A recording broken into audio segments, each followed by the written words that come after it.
All right, welcome to our webinar titled Security and Exchange Online. What we'll be going over today is some of the security and compliance features within the Office 365 Exchange Online plan.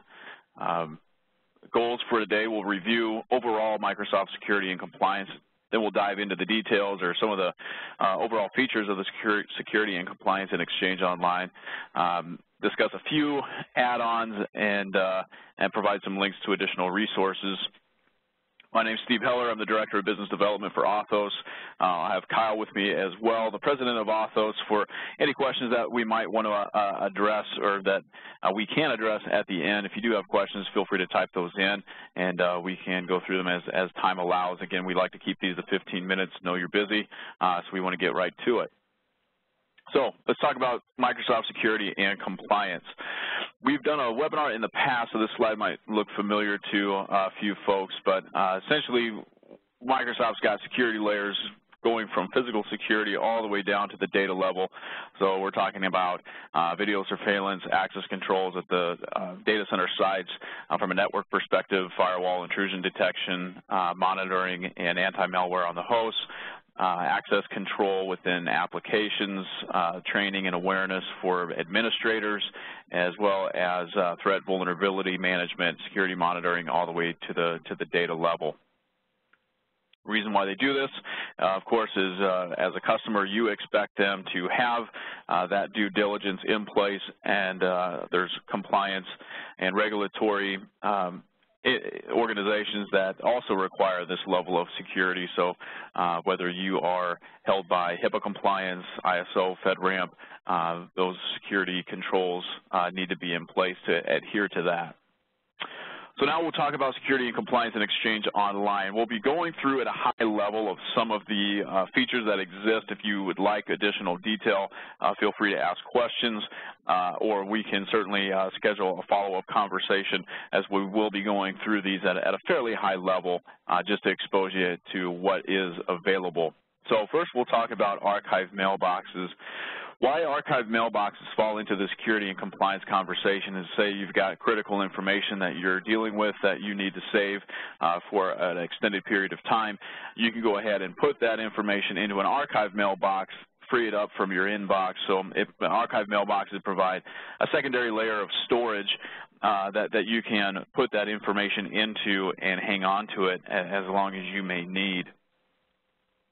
Next, we'll talk about in-place and litigation hold. So if you aren't utilizing archive mailboxes to save your information, or say you've just got some pending litigation or critical information within mailboxes that you want to retain, you can put those users or that mailbox into an in-place or litigation hold. What that essentially does, it prevents that information from going away. So if you've got potentially an employee that might be leaving that you want to make sure they don't delete any critical information, you can put an in-place hold on there. So everything within that mailbox is now frozen so that you can retain it, search it, and access that information whenever you need to.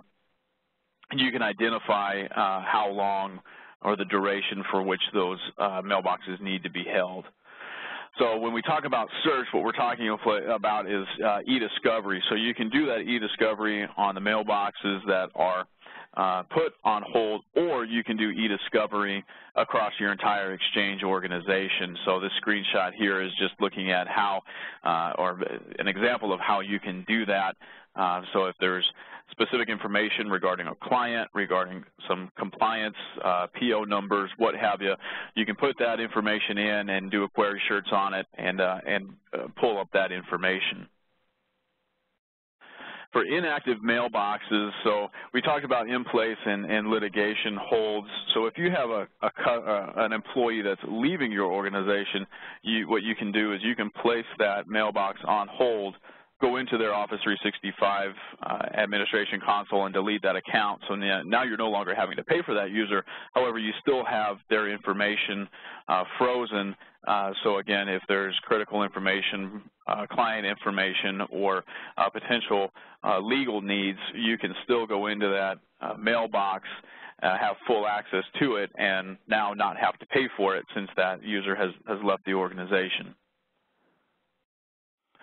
Data loss prevention, I think we're all familiar with DLP. So as you look at DLP, you can set policies to what users can attach to emails. If they do attach an email, you can assign a DLP policy so the recipient can't forward, print, copy whatever information is contained within that email or even the attachment on the email. So there's a lot of policies that you can put in place so that if you are allowed to send that information in the first place, you can control what can happen on the other side. Exchange auditing reports. This is helpful in two ways. One, as an administrator, you can see if there's changes that have been made within Exchange. You can look at the audit logs for those changes. So if you need to roll back or just understand who made those changes and from a control perspective, you can understand why those changes were made or go to the source and figure that information out.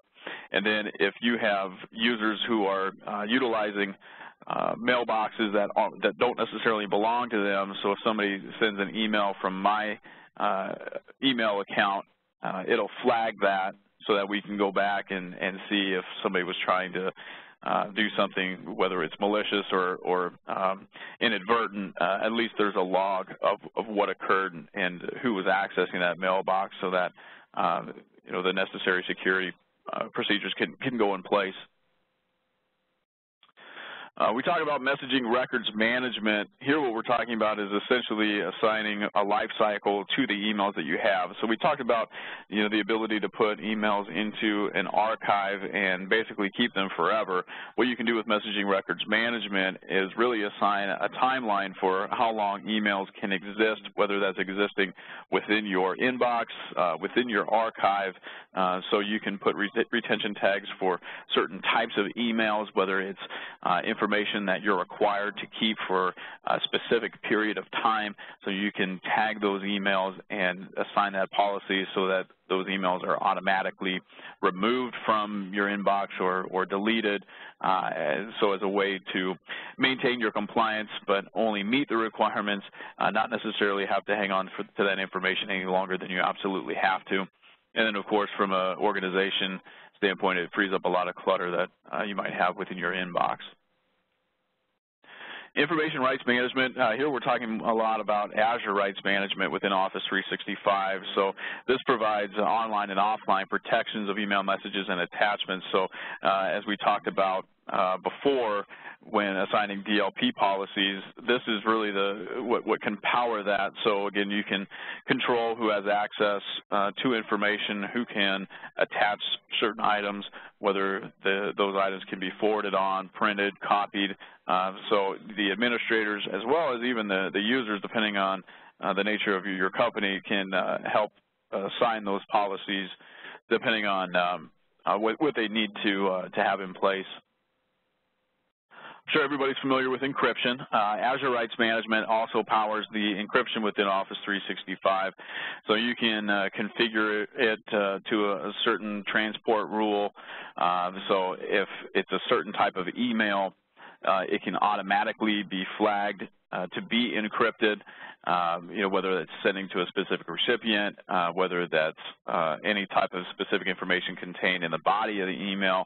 If you've got a certain configuration for PO numbers, social security numbers, any type of health information, it can scan those emails and then automatically encrypt, or you can just set a policy to put encrypt in the subject line to have it encrypted that way.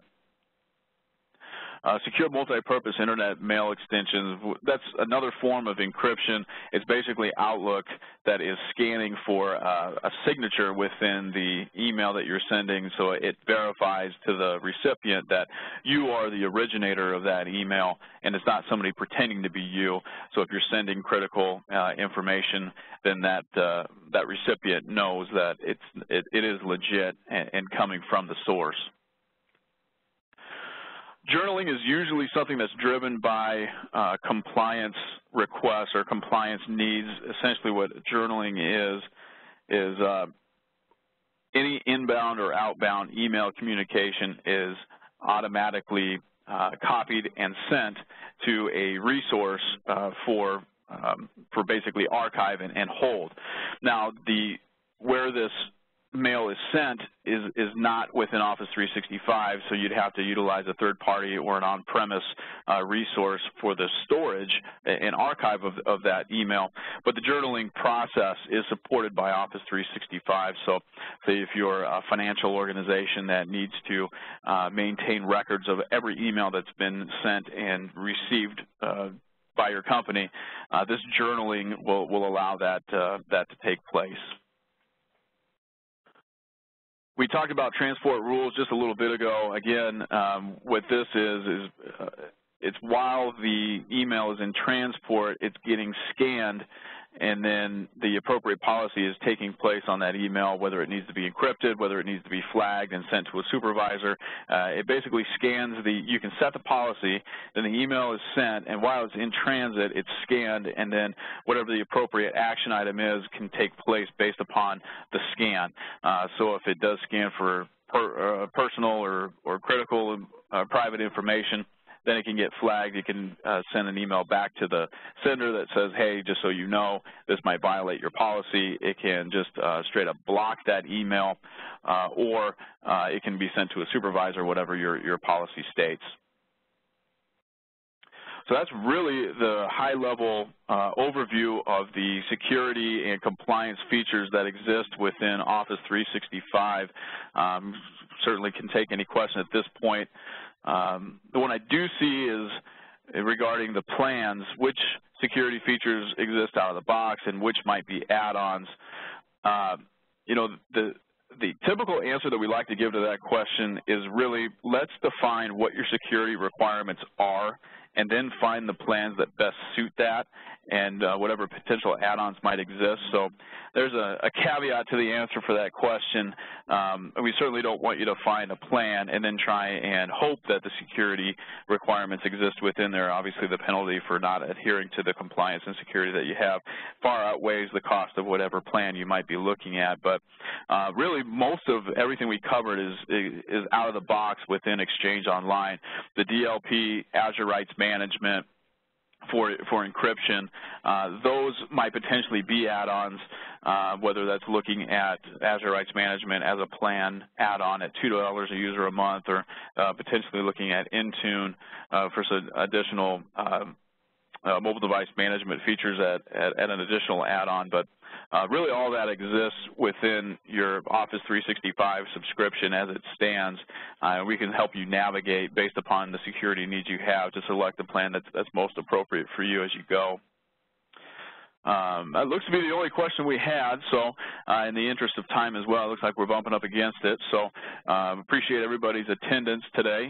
If you do need some additional resources, we've got our website, authos.net/resources, where you can find a lot more information regarding security within Office 365, as well as keep up to date on any of the latest and greatest in Microsoft information or technology trends that are out there. You're also welcome to email myself or Kyle with any questions that you might have. And then if you are in the Omaha area, we encourage you to attend some of our upcoming events. We'll be doing some Microsoft Experience Center sessions specifically around Office 365 on September 16th and 17th.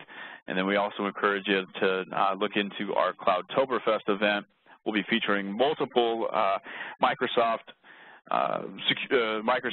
offerings within that event, so you can join us for a few beers and learn more about what Microsoft has to offer from Azure, CRM, Office 365, Windows 10. You can really get a look and feel for what's out there while enjoying yourself with some German food and drink. So anyway, if you're in the Omaha area, we welcome you to join us at those events. Certainly appreciate your time today, and look forward to seeing you at a future webinar. Thanks.